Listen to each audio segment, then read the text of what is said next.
एक रात एक टॉप इंडियन साइंटिस्ट अपने घर से निकलता है। दूसरे दिन उसकी लाश मिलती है।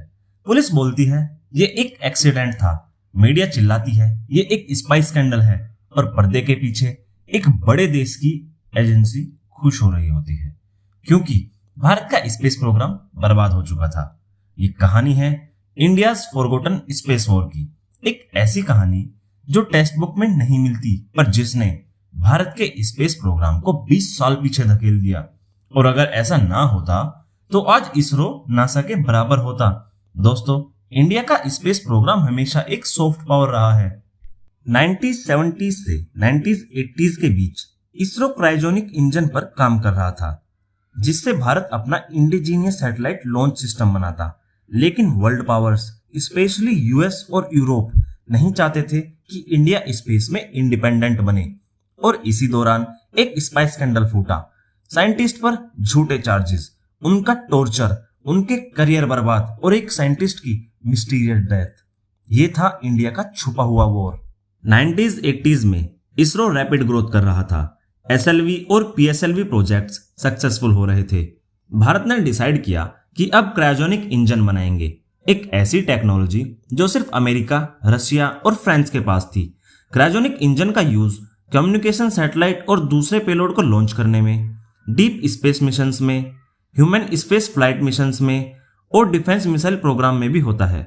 इंडिया ने रशिया के साथ डील किया कि टेक्नोलॉजी ट्रांसफर होगा, लेकिन अमेरिका को यह पसंद नहीं था, क्योंकि इससे इंडिया एक ग्लोबल स्पेस पावर बन जाता। अमेरिका ने इंडिया रशिया क्रायोजेनिक डील को वोलेशन of missile technology control regime कहकर ब्लॉक कर दिया। सीआईए और वेस्टर्न एजेंसीज ने इंडिया के स्पेस साइंटिस्ट पर नजर रखनी शुरू की, क्योंकि अगर इंडिया सक्सेसफुल होता तो सैटेलाइट लॉन्च मार्केट में उनकी मोनोपोली टूट जाती। 1994 में अचानक एक स्कैंडल फूटा। इसरो के top scientist doctor Nambi Narayan और उनके कलीग्स पर स्पाई होने का इल्जाम लगा। उन्हें एक्यूज किया गया कि वो इंडिया की क्रायोजेनिक इंजन सीक्रेट्स पाकिस्तान को दे रहे हैं। पुलिस ने उन्हें अरेस्ट किया, टॉर्चर किया, मीडिया ट्रायल शुरू हुआ, लेकिन यह पूरी एक फैब्रिकेटेड कॉन्स्पिरेसी थी। केरला पुलिस और आईबी ने केस बनाया, लेकिन जब सीबीआई आई तो उन्होंने बोला यह सब झूठा है, कोई स्पाई केस है ही नहीं। लेकिन तब तक साइंटिस्ट की इज्जत, करियर और प्रोजेक्ट सब कुछ बर्बाद हो चुका था। इस स्पाई स्कैंडल के दौरान और बाद में कई साइंटिस्ट की मिस्टीरियस डेथ हुई।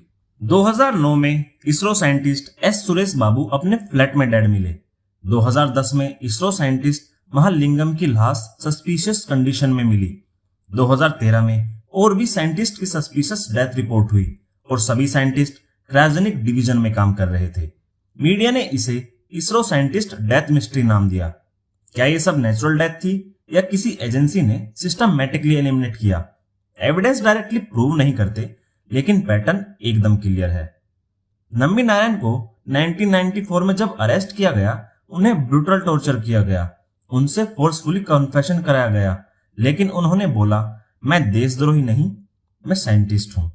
1996 में सीबीआई ने क्लियर कर दिया कि केस फॉल्स था, लेकिन उन 2 सालों में इसरो के क्रायोजेनिक प्रोजेक्ट को इरिपेयरेबल डैमेज हो चुका था।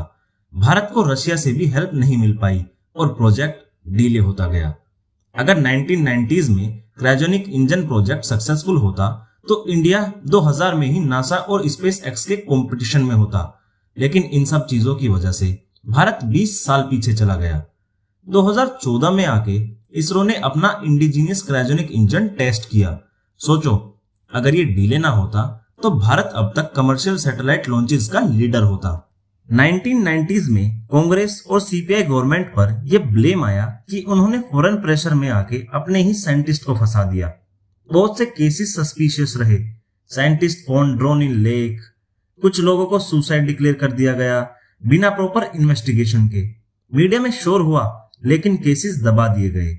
सीआईए और मोसाद के एंगल का भी डिस्कस हुआ, लेकिन अब तक कोई ऑफिशियली कंफर्मेशन नहीं है। यही इस कहानी को और भी मिस्टीरियस बनाता है। 2018 में सुप्रीम कोर्ट ने डिक्लेयर किया कि नंबी नारायण के साथ रॉन्गफुल प्रिकॉशंस हुआ, उन्हें कंपनसेशन मिला और 2019 में उनकी कहानी पर मूवी बनी, rocketry the Nambi effect.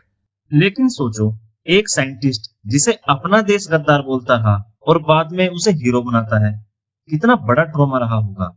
America ने ही इंडिया रशिया क्रायोजेनिक डील रोकी, साइंटिस्ट को टॉर्चर और मर्डर तक का सामना करना पड़ा, प्रोजेक्ट डिले हुआ और भारत स्पेस रेस में पीछे रहा। ये एक साइलेंट वॉर था जो मिसाइल या टैंक से नहीं बल्कि कॉन्स्पिरेसी और प्रोपोगंडा से लड़ा गया, और भारत के बहुत से साइंटिस्ट इस वॉर के शहीद बने। आज इसरो चंद्रयान और मंगलयान के थ्रू दुनिया में नाम कर रहा है, लेकिन हमें उन साइंटिस्ट को नहीं भूलना चाहिए जिनके खून और बलिदान के बिना ये पॉसिबल नहीं होता। ये था इंडिया का छुपा हुआ chapter, the forgotten space war. इस पर आपकी क्या राय है, कमेंट में जरूर बताएं। और अगर वीडियो अच्छी लगी तो लाइक और चैनल को सब्सक्राइब करना ना भूलें। जय हिंद, जय भारत।